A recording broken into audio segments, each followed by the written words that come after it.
ლოს-ანჯელესის კოდაკის თეატრში ამერიკის კინოხელოვნების აკადემიის უმაღლესი პრემიის ოსკარის დაჯილდოების 82 ყოველწლიური საზეიმო ცერემონია გაიმართა. შოუს წამყვანები იყვნენ ჰოლივუდის ცნობილი ვარსკვლავები სტივ მარტინი და ალეკ ბოლდუინი. 24 სხვადასხვა კატეგორიით წარდგენილი ნომინანტებიდან ლაურეატები შემდეგნაირად გამოვლინდა. მამაკაცის მეორე ხარისხოვანი როლის საუკეთესო შემსრულებლად ქრისტოფ ფალცი დასახელდა ფილმისთვის „უსახელო ნაბიჯვრები“. წლის საუკეთესო სრულმეტრაჟიანი ანიმაციური ფილმი „მფრინავი სახლი“ გახდა. ოსკარი რეჟისორ პიტ დოქტორს გადაეცა.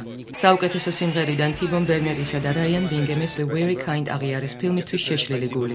წლის ყველაზე ორიგინალური სცენარით „კივილის კოლოფი“, ანუ იგივე ქარიშხლის მბრძანებელი გახდა, რომლის ავტორია მარკ ბოული.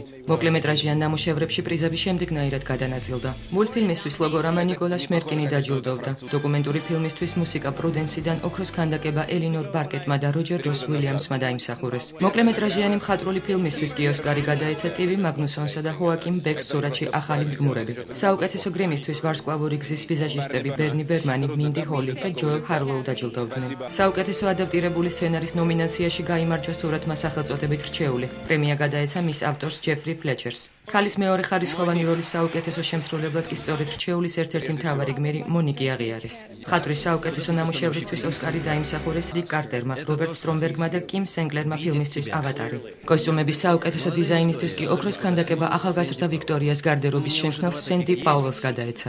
საუკეთესო ხმოვანი მონტაჟისა და მიქსინგისთვის ტკივილის კოლოფის ხმის რეჟისორები პოლ ოტოსონი და რეი ბეკეტი დაჯილდოვდნენ. საუკეთესო ოპერატორული ნამუშევრისთვის და ვიზუალური ეფექტებისთვის ჯეიმს კამერონის „ავატარმა“ კიდევ 2 ოსკარი მოიპოვა. ჯილდო გადაეცა სპეცეფექტებზე მომუშავე ჯგუფსა და ფილმის დამდგმელ ოპერატორს მაურო ფიორეს. საუკეთესო მუსიკის ავტორად კომპოზიტორი მაიკლ ჯაკინო დასახელდა, რომელსაც ანიმაციური ფილმის „მფრინავის სახლის“ მუსიკალური გაფორმება ეკუთვნის.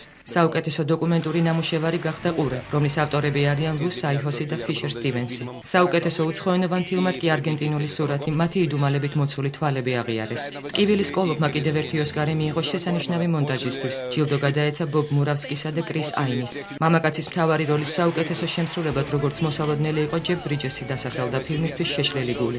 ქალის მთავარი როლის საუკეთესო შემსრულებელი კი სანდრა ბულოკი გახდა ბიოგრაფიული სურათისთვის „უხილავი მხარე“. და ბოლოს 2010 წლის ოსკარის ტრიუმფატორი არა ჯეიმს კამერონის ფანტასტიკური ბლოკბასტერი „ავატარი“, არამედ მისი ყოფილი მეუღლის ქალბატონი კეთრინ ბიგელოუს ერაყის ომის თემაზე შექმნილი სამხედრო დრამა „ტკივილის კოლოფი“, ანუ როგორც რუსულ თარგმანშია მოხსენებული ქარიშხლის მბრძანებელი გახდა. საერთო ჯამში ფილმმა 9 ნომინაციიდან 6-ში გაიმარჯვა და ამერიკის კინოხელოვნების აკადემიის უმაღლესი ჯილდო მოიპოვა არა მხოლოდ რეჟისურაში, არამედ წლის საუკეთესო ფილმის კატეგორიაშიც.